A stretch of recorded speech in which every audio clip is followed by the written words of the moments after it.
Olá, tudo bem? Meu nome é José Guilherme Cruz, sou formado em Informática e Gestão de Empresas, brasileiro, natural do estado do Rio de Janeiro, vivo já há muitos anos em Portugal, da onde também é originário meu pai.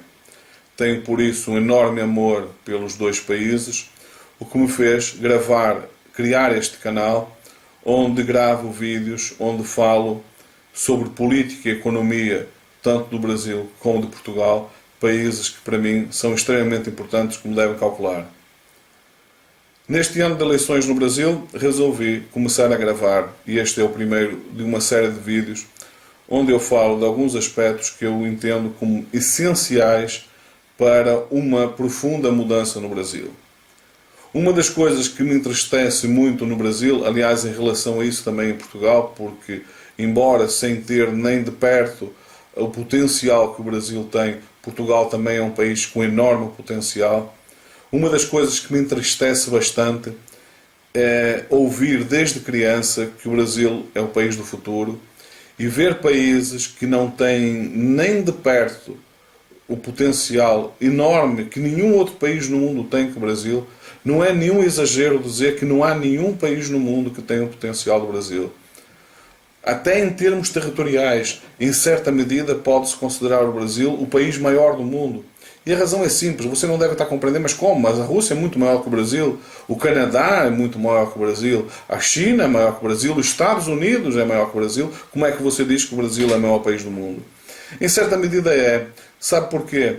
Porque o Brasil, apesar de tudo, é provavelmente o maior país do mundo em termos de terra arável, de locais onde se pode viver. Você veja, por exemplo, a Rússia, a enorme região, a enorme área da Rússia, grande parte dela, que não é possível sequer se viver, não tem qualidade de vida.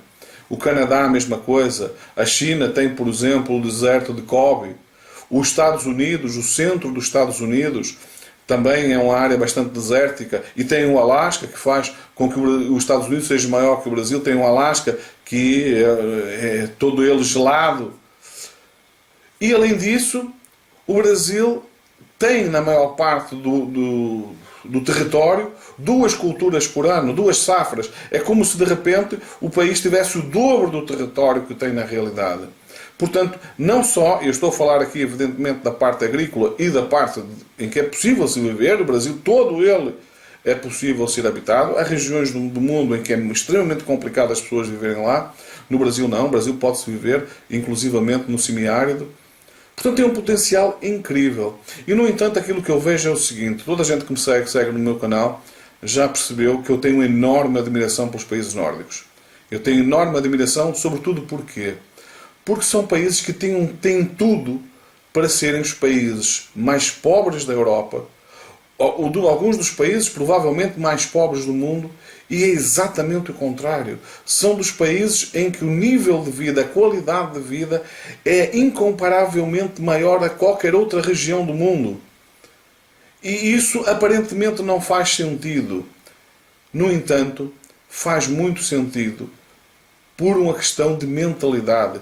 Tudo está na questão da mentalidade daquelas pessoas.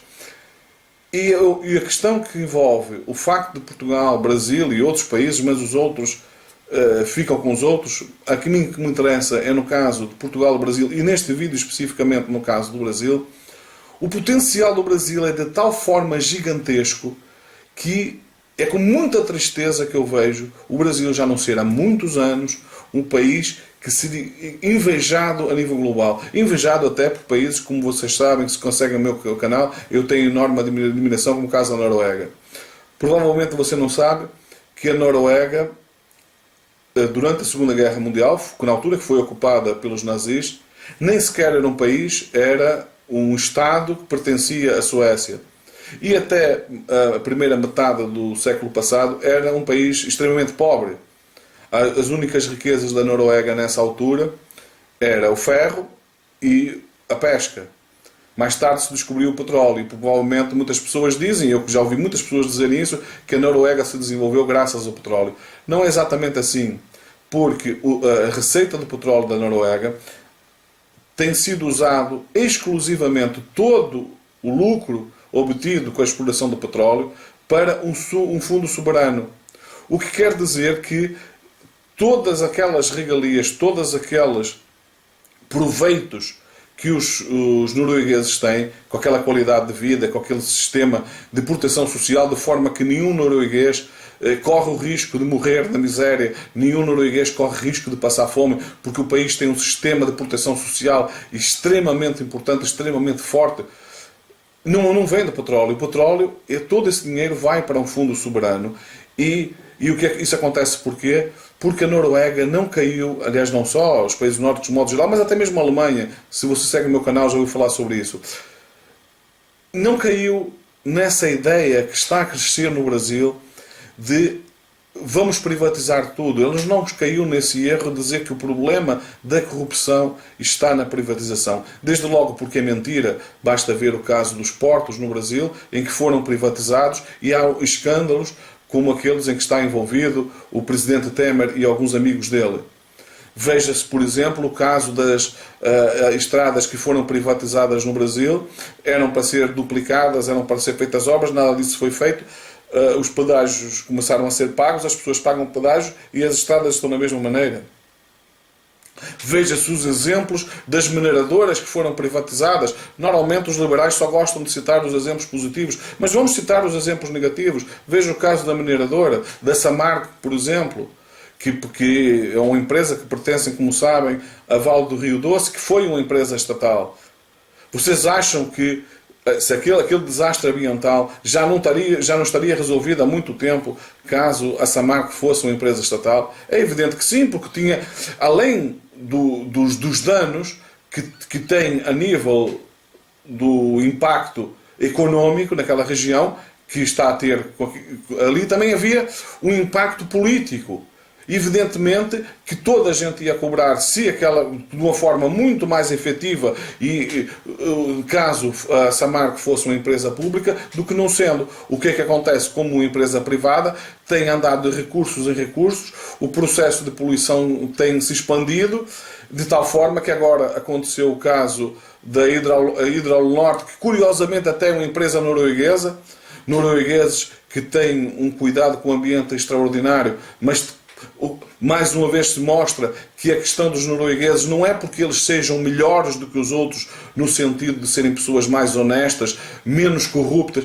Eles são corruptos e são desonestos como os outros. A diferença é que na Noruega existem mecanismos que prevê isso. A prova disso é o caso da Hidral Norte, em que mais um processo enorme de poluição no Pará e que também a mesma coisa se recorre e as coisas não se resolvem e que eu tenho a certeza absoluta que se aquela empresa fosse uma empresa estatal, o problema já teria resolvido.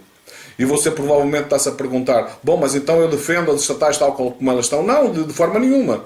O que eu defendo é que as estatais devem ser vedadas à intervenção de partidos políticos. Os partidos políticos não deveriam ter acesso. Qualquer tentativa de ingerência de partidos políticos estatais devia ser inclusivamente criminalizado.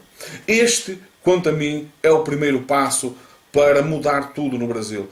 Se forem criminalizadas a ingerência de partidos nas estatais, em vez de se privatizá-las, eu tenho a certeza absoluta que muitas delas começam inclusivamente a dar lucros. No entanto, não me espantaria nada, não me desdenharia nada, muito pelo contrário, que houvesse setores da economia públicos que não desse lucro. Por exemplo, eu não teria nenhum problema em que, por exemplo, houvesse um estatal que controlasse toda a rede viária do Brasil, todas as autoestradas, e, por exemplo, as autoestradas não tivesse pedágio. Na Alemanha, por exemplo, que é um país capitalista e com economia extremamente forte, como vocês se já viram alguns vídeos no meu canal, na Alemanha não há pedágio nas autoestradas. E isso tem um impacto positivo extremamente forte na economia, porque torna os produtos alemães mais baratos, porque o custo Alemanha, como se costuma falar, o custo Brasil, o custo Alemanha é um custo muito menor do que outros países. Se o Brasil fizesse a mesma coisa, ainda que essa empresa estatal pudesse ser uma empresa não lucrativa, até pudesse eventualmente, e com certeza, caso não houvesse pedágio, seriam empresas que dariam prejuízo. Esse prejuízo seria largamente compensado pelo facto de toda a economia brasileira se beneficiar de ter custos mais baratos. Então, dinheiro que viesse a perder num lado, se ganharia do outro. Além disso, evidentemente, se as estradas não se tivesse que pagar pedágio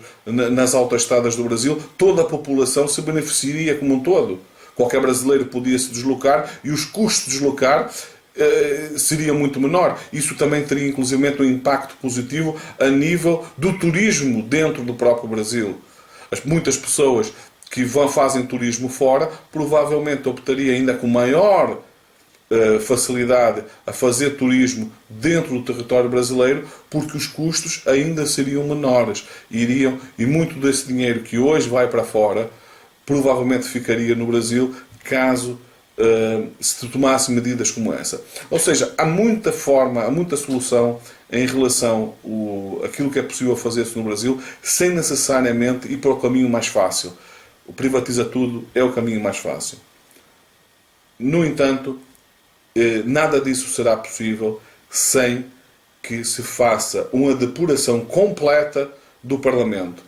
É preciso limpar completamente o Parlamento. Eu não sei dizer quantos daqueles deputados são corruptos. Agora, eu sei que a grande maioria deles, basta ver o processo de investigação, não são, pelo menos não são de confiança.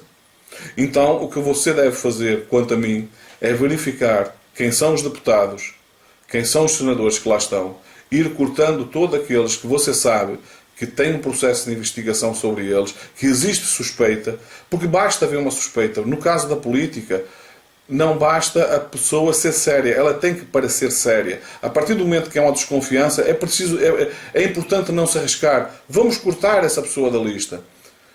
Se eventualmente cortar todas as pessoas da lista, provavelmente você não terá outra solução do que votar em branco. Mas com certeza haverá uma ou outra pessoa em que você acreditará mais, e com isso já será possível limpar do cenário político do Brasil centenas de pessoas que não podem continuar na política. Depois, evidentemente, para fazer essa mudança de facto que é necessário fazer-se, é preciso mudar o programa eleitoral brasileiro. Mas isso será tema para o próximo vídeo. Se você não subscreveu o canal, subscreva, partilhe nas redes sociais e, se não ativou as notificações, ative-as, e fiquem bem. Vemos no próximo vídeo.